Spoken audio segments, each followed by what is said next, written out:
And I thank the chair. And let me just say, starting out, I also want to thank the Denton Independent School District that has provided me one of their offices that has both heat and internet.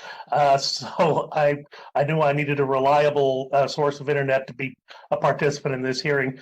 And Chairman Rush, good to be back with you. Of course, you and I served for 5 terms on the Energy Subcommittee going back to the 109th Congress. I took a brief hiatus, but with the retirement of Representatives Olson and Flores, important to have a Texan back on the subcommittee. And your hearing today does occur at a critical time in the nation's history.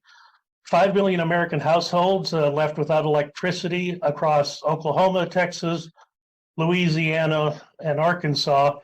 And we had dangerous record-setting winter weather, which ravaged the entire central United States, blasting sub-freezing Arctic air all the way well south of the Mexican border. And many types of power production across all fuel types were challenged and went offline. People were left stranded. Power outages have lasted for days. Other utility services, particularly water, has also been impacted. Tragically, people have lost their lives. Americans are rightfully angry. Texans are rightfully angry and deserve answers. Given these recent events, it is important, and I welcome your observation to hold additional hearings, but part of today's hearing should focus on ways to increase the reliability and resilience of our electric grid. This is not a partisan issue. When the temperature drops below zero, no one cares which party the electricity comes from. They just want the heat to come on, the lights to go on when they flip the switch. As we know, Texas leads the nation in renewable power. It has transitioned faster than any other state. Congress needs to gather facts and understand the root causes of this energy crisis before speeding ahead with new renewable mandates that shift away from more reliable components of the existing energy fleet.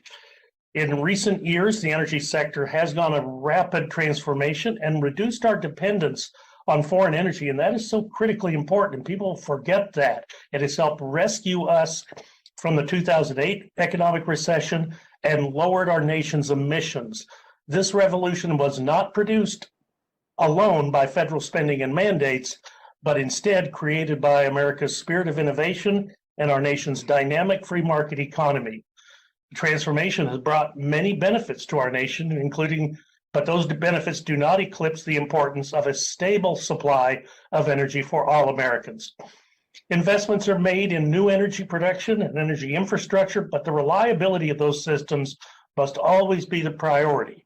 Unfortunately, some of the early actions of this administration, canceling pipelines, prohibiting new energy production on federal lands, signal the desire to go in the opposite direction. And let me just remind my colleagues that America leads the world in reducing its carbon emissions. And some of us are still around who sat through the markup of the 2009 Waxman-Markey climate bill. But in fact, we have reduced emissions through market forces greater than what would have been reduced if Waxman-Markey's bill had been signed into law.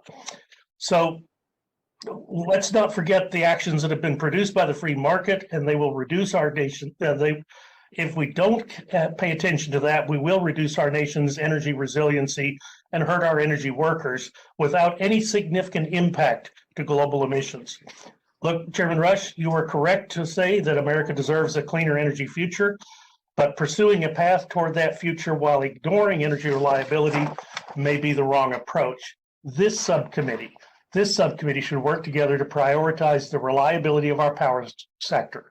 We can pursue methods of expediting clean American-made energy products, but we must remove barriers to slowing down innovation and creating jobs to provide affordable energy at home for Americans at home.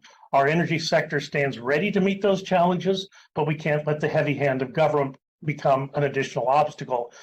Look, we got significant work ahead of this Congress. We can look to America's clean energy future, but we cannot afford to rapidly transition our energy system without assurance of its reliability.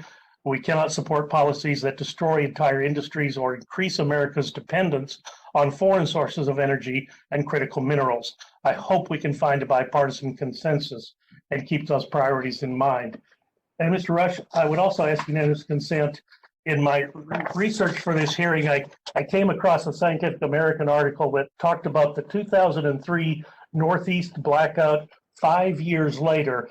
And interesting in this look back article, they referenced the Energy Policy Act of 2005, which many of us will remember, that created some additional resiliency because of the challenges to the Northeast grid that happened during that summer.